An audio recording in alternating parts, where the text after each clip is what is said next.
सबसे पहले तो मैं आप सबको जो ये 9 दिन का माघ का नवरात्र है उसके लिए आप सबका अभिवादन करता हूं और आप सबको शुभकामनाएं देता हूं। साथ ही साथ 2079 संवत्सर हमारे विक्रमी संवत का अभी 2 दिन पहले ही शुभारंभ हुआ, उस नए साल की भी आपको सबको शुभकामनाएं देता हूं। जब हमारे प्रदेश के माननीय मुख्यमंत्री जी ने भगवान बुद्ध की कर्मस्थली चौमासे में 4 महीने बरसात के भगवान बुद्ध वहां पे लोगों को ज्ञान देते थे और जितनी भी भगवान बुद्ध की कहानियां हैं, कनकपुरी माल डाकू की कहानी, जितनी सारी कहानियां हैं वो सारी की सारी वहीं पर रचित हुई। उस स्थली से आज पूरे प्रदेश को स्कूल चलो अभियान का शुभारंभ किया।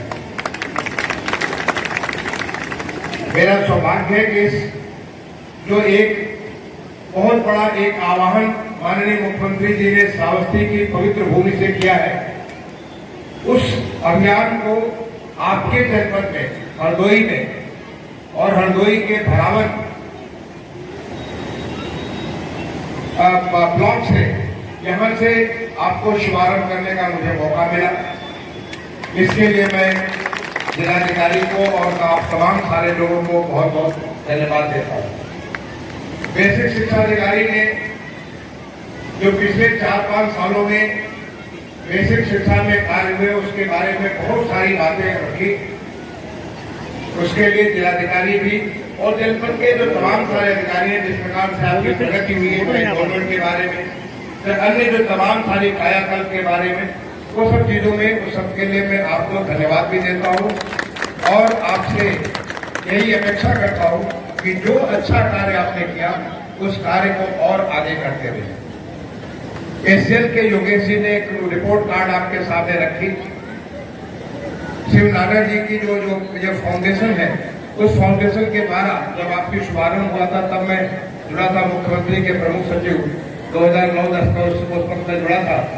इनफैक्ट उस समय जब आपका शुभारंभ किया जा रहा है तो आपने जो इतना अच्छे कार्य किया उसके लिए भी आपको मैं धन्यवाद भी देता हूं और उससे और अच्छे कार्य करने की अपेक्षा भी करता हूं, क्योंकि हमारा प्रदेश बहुत तेजी से, आपने माननीय मुख्यमंत्री जी को सुना, हर मामले में जहां दुनिया कोविड को लेकर के परेशान, हैरान और तकलीफ में थी, हमारा प्रदेश और हमारा देश बहुत सक्षमता के साथ उसको न केवल एड्रेस किया बल्कि पूरी तरह से नियंत्रित किया।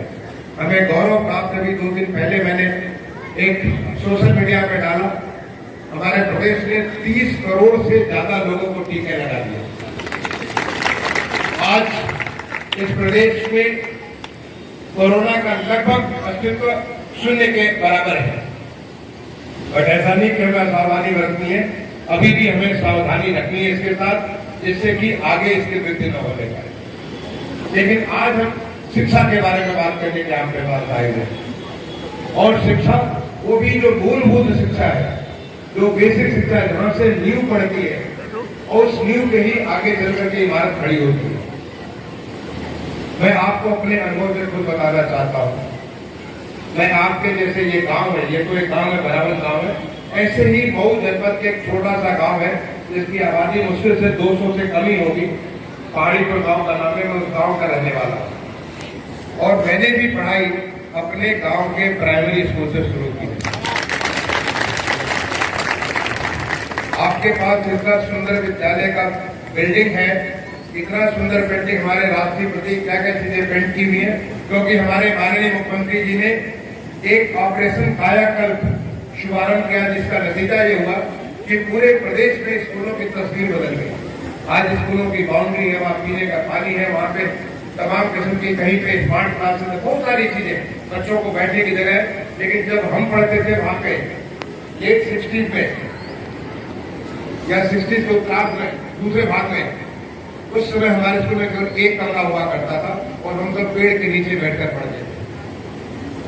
हमारे पास बैठने के लिए कुछ मेज कुर्सी नहीं, घर से बोरा ले जाते थे, उस पर बैठ कर पढ़ा करते थे।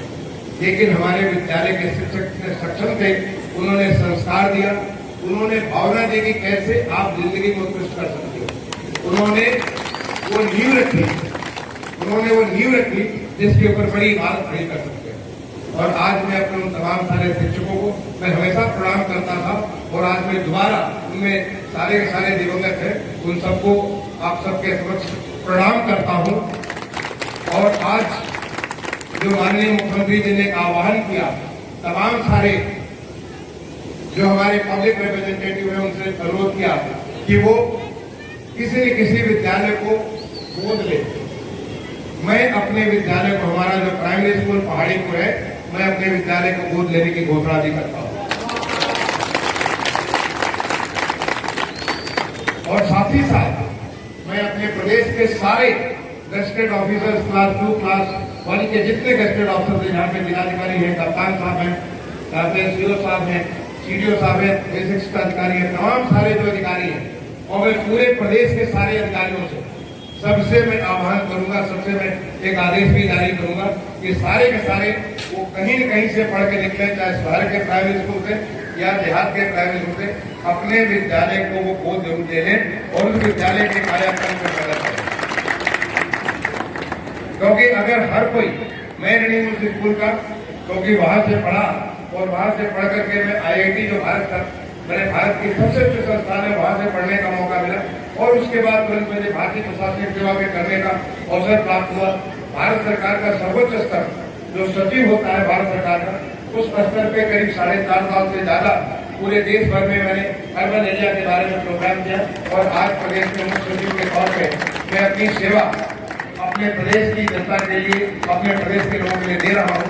इस सब का आधार अगर कोई है तो हमारे गांव का प्राइमरी स्कूल है। इसलिए मैं वो जो तमाम सारे प्राइमरी स्कूल के यहाँ पे अध्यापक के अध्यापिकाएं हैं या हमारे आंगनबाड़ी के जो लोग हैं, उन सबको प्रणाम करता हूँ, अभिनंदन करता हूँ, और आपसे यही अपेक्षा करता हूँ कि आप मालूम नहीं कि किस प्रकार का बीज बो रहे हैं। आप में से कोई बहुत बड़ा राजनीतिक स्थान प्राप्त करेगा, कोई प्रशासनिक स्थान प्राप्त करेगा, कोई सेना में बहुत अच्छा स्थान प्राप्त करेगा, कोई खेल कूद का तेंदुलकर और कोहली बनेगा, तो कोई लिटरेचर में, हमारे भाषा में कोई बहुत बड़ा स्थान प्राप्त करेगा, कोई दुनिया में बहुत बड़ा वैज्ञानिक बनेगा।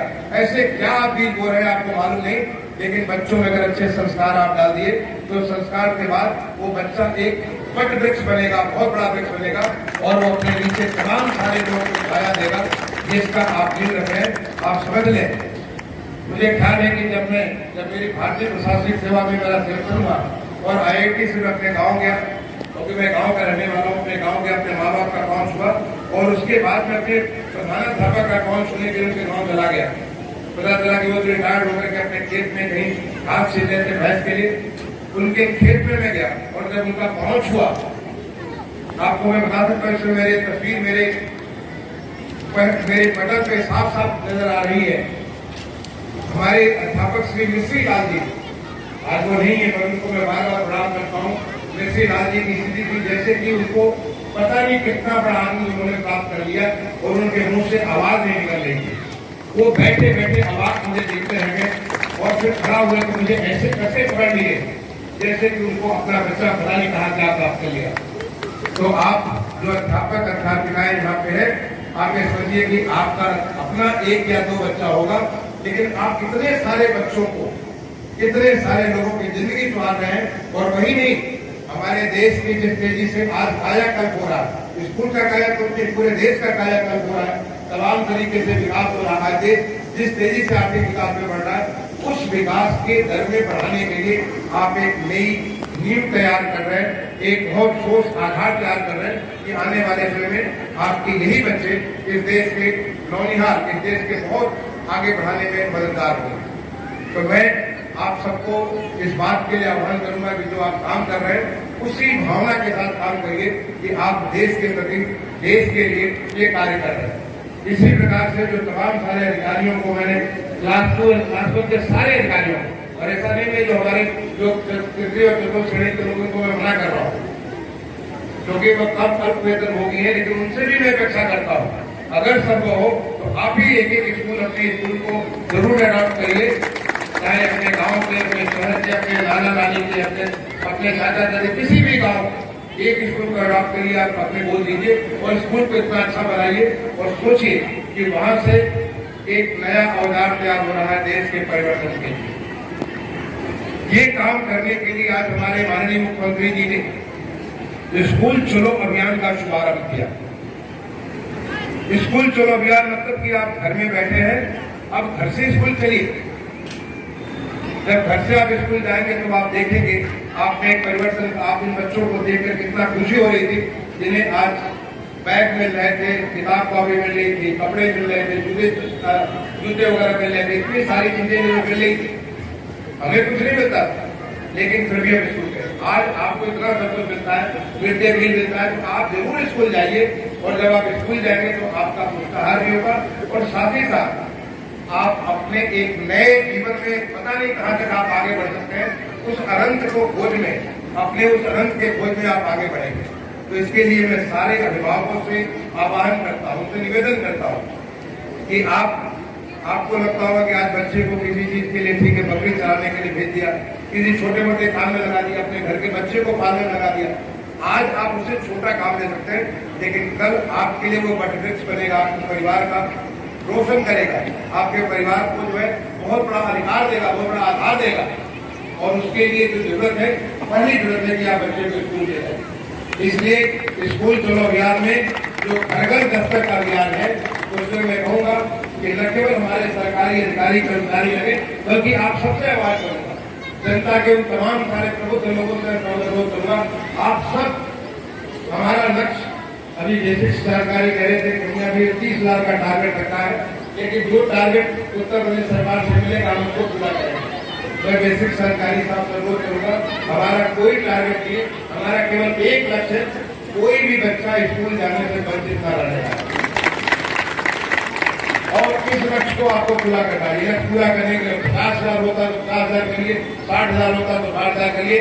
आपके विद्यालय में और जिलाधिकारी यहाँ के बाद भी है, मुख्य विकास अधिकारी है, आप सबसे मैं अपेक्षा करूंगा कि आपके जिले का कोई भी बच्चा नहीं जाए जिसको पढ़ाई की रोशनी से वंचित हो, कोई बच्चा नहीं रह जाए। और वही आपका लक्ष्य। बाकी तो अब तक सरकारी आंकड़ों के लिए हम एक लक्ष्य लगा देंगे, लेकिन मैं आपसे अपेक्षा करूंगा कि आप उन आंकड़े पर जाइए, आप एक संतृप्ति कण के रखें।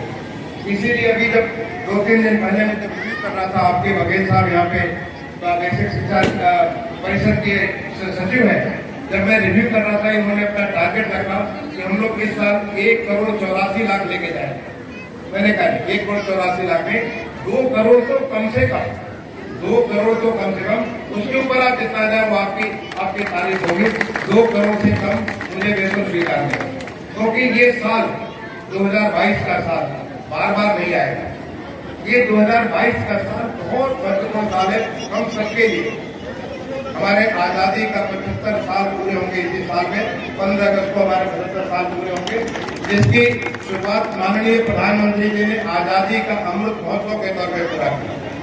तो ये आजादी का अमृत महोत्सव हमारा ऐसा साल होना चाहिए जिससे कोई भी बच्चा हमारा पढ़ाई से वंचित नहीं रह जाए।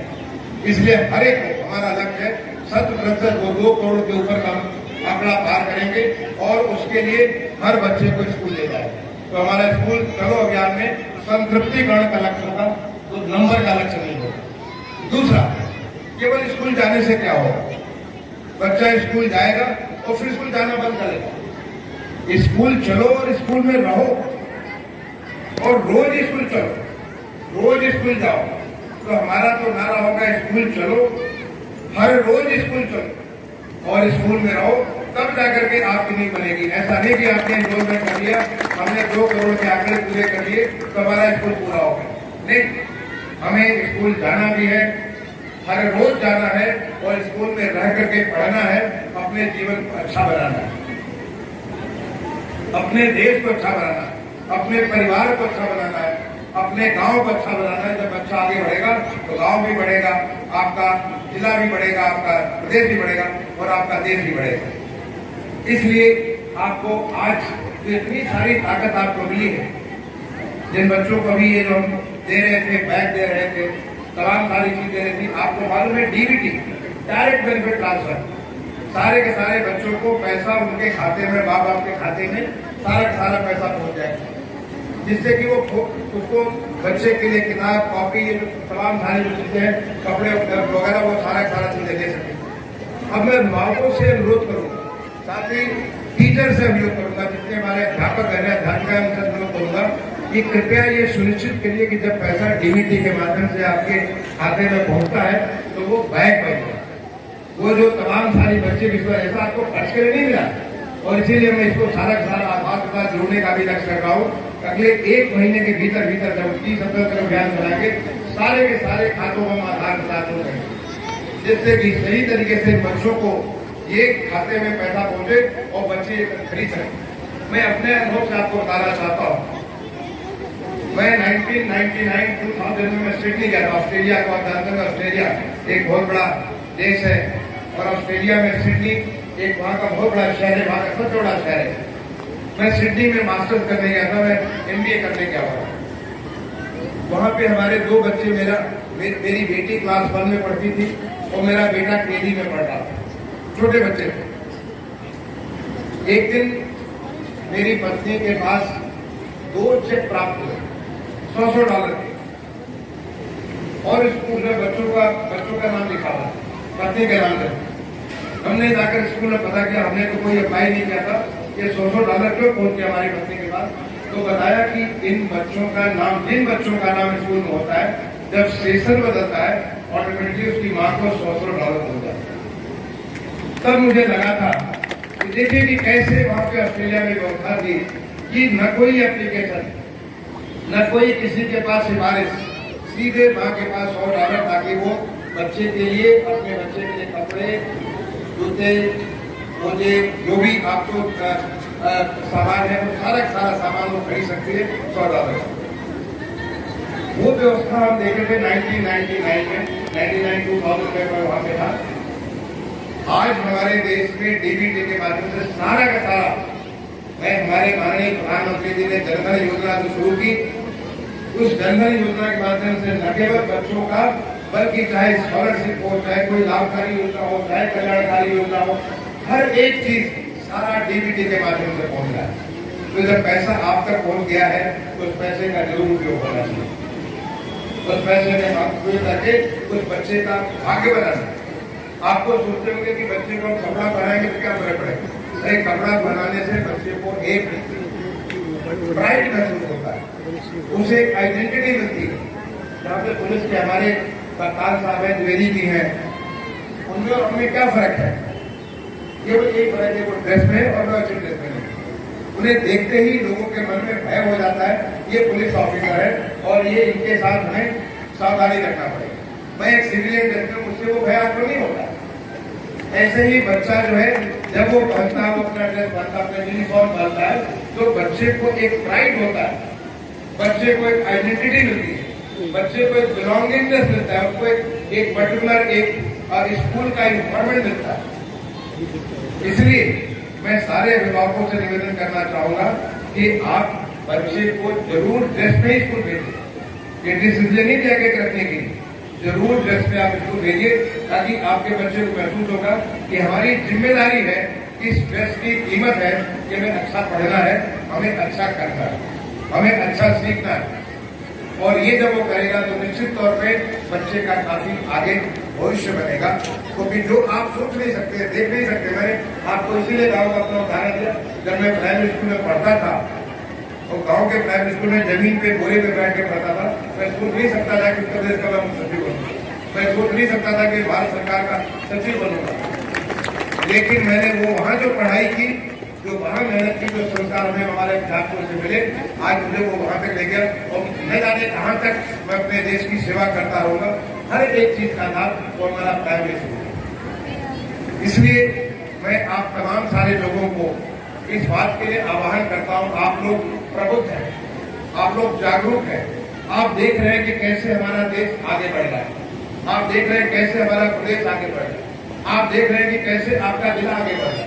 आपने देखा कि कैसे बेसिक शिक्षा के बारे में जो तमाम सारी रिपोर्ट काट देगी, क्या क्या परिवर्तन किए। और मैं अगर जिलाधिकारी साहब से कहूंगा कि आप कृषि के बारे में बताइए, कृषि के बारे में वैसे ही परिवर्तन बताएंगे। आपसे बात करेंगे कि यहाँ पे औद्योगिक व्यवस्था के बारे में, वैसे तमाम सारे क्योंकि लगातार पिछले 7-7.5 साल से माननीय प्रधानमंत्री जी का जो वहां पे नेतृत्व 2014 में प्राप्त हुआ, देश को एक घोर परिवर्तन की लहर आ गई है पूरे देश में, और देश को हमें एक प्रकार से दुनिया के पटल पे इज्जत, और जो वहां से आह्वान होता है हमारा प्रदेश उस चीज में सबसे आगे आया, सबसे पहले उसको स्वीकार करके जो हमारी माननीय मुख्यमंत्री जी ने आदेश दिया कि 2022-23 का जो भी बजट प्रस्तुत किया है माननीय वित्त मंत्री जी ने भारत सरकार का, उस बजट के जो चीजें हैं राज्य सरकार का आने वाले बजट में हम उसके अनुरूप अपने बजट बनाएंगे, जिससे कि हम भारत सरकार के सारी योजनाओं का लाभ अपने प्रदेश को दे सकें। तो एक तरफ हमें माननीय प्रधानमंत्री जी का विजन है जो आगे आने वाले समय में हमारा देश का नया देश न्यू इंडिया कैसा बनेगा, तो उसके पीछे हमारे माननीय मुख्यमंत्री जी का एक सोच और उनका पूरा का पूरा संकल्प है, और वो संकल्प है कि कैसे हम लोग एक नए उत्तर प्रदेश की नींव रखेंगे, एक नए उत्तर प्रदेश को ऐसा एक समृद्धशाली, शक्तिशाली, अच्छे स्वास्थ्य वाला, अच्छे हर एक चीज में सबसे देश में अग्रणी ऐसा राज्य हम कैसा बनाएंगे। और उन सबके पीछे एक जो मूल चीज है वो है हमारी बेसिक शिक्षा। हम बेसिक शिक्षा के बाद बाकी सारा का सारा चीज कर सकते हैं, लेकिन अगर बेस ही हमारा नहीं है तो बेस को मजबूत नहीं अगर है और वो मजबूत नहीं है तो आगे की इमारत अच्छी खड़ी नहीं कर सकते। इसलिए आज का जो दिन है, जो मैंने कहा कि आज तृतीया का दिन है, माता के नवरात्र का तृतीया दिन है, आज के दिन जो कि हमारे प्रदेश की पुण्य स्थली श्रावस्ती से भगवान बुद्ध की कर्मस्थली श्रावस्ती से जो आज प्रारंभ किया गया, आज पूरे प्रदेश के हर एक विधानसभा क्षेत्र में इस प्रकार के कार्यक्रम चल रहे हैं, और ये कार्यक्रम लगातार 1 महीने तक 30 अप्रैल तक चलेंगे। मैं अभी यहाँ पे बेसिक शिक्षा परिषद के सचिव को मैंने आदेशित किया है कि एक हम इलेक्ट्रॉनिक मीडियम से डिजिटल माध्यम से एक ऐसा मॉनिटरिंग सिस्टम बनाएंगे कि रोज का रोज कितना एनरोलमेंट हुआ और आगे चल के कितने बच्चे रोज क्लास में हैं, उसका पूरा रिव्यू हम करेंगे। और सारे जिलाधिकारियों से भी मैं आदेशित करूंगा कि रोज कुछ नहीं, आपको केवल 10 मिनट का वक्त दीजिए, तो 10 मिनट के वक्त में आप देख सकते हैं कि आपके जिले में कितना एनरोलमेंट हुआ, कितने बच्चे हैं, जिससे कि ये आपका बेस कितना स्ट्रांग हो, कितना मजबूत हो कि नए भारत का नया उत्तर प्रदेश की एक नई ऊंचाइयों तक ले जाने वाला पूरा का पूरा स्वरूप बन सके। मैं इन्हीं बातों के साथ अभी एक जो सरकारी लोगों के खिलाफ भी एक अभियान माननीय मुख्यमंत्री जी ने शुरू किया है, वो भी आपके यहाँ जो प्रारंभ हुआ है उसमें भी, ताकि किसी को भी किसी प्रकार की बीमारी आती है, इस प्रकार के जो रोग आते हैं उस रोग से लोगों की अक्षमता होती है, तो इस अक्षमता से आगे बढ़कर के सक्षम बने, हम पूरी तरीके से अपनी ताकत के साथ अपना काम कर सके। उसके लिए जो अभियान चल रहा है उसमें भी आप काम कर रहे होंगे, जिसका मैं लगातार रिव्यू करता रहता हूँ। मैं एक बार दोबारा उन तमाम सारे बच्चों को, छोटे छोटे बच्चे जो हमारे पास यहाँ पे आए, और जो तमाम सारे बच्चे पूरे जनपद में या हमारे पूरे प्रदेश में स्कूल में पहुंचेंगे, उनके भविष्य की कामना करता हूँ। आप सबसे अपेक्षा करता हूँ कि जो आज आह्वान माननीय मुख्यमंत्री जी ने दिया, जिसके बारे में एक छोटा सा थीम सॉन्ग एक आपने सुना, वो हम सबको लगातार सुने और उसको हम लोग उस संकल्प के साथ उसको वास्तविकता में धरातल पे उसको ला करके पूरे प्रदेश को आगे बढ़ाने में अपना पूरा योगदान दें। मैं इन्हीं बातों के साथ एक बार सबको, आप सबका अभिनंदन करते हुए, आप सबको धन्यवाद देते हुए, आपने जो योगदान दिया, आपने जो काम किया, अपनी वाणी को विराम दूंगा। जय भारत, जय हिंद।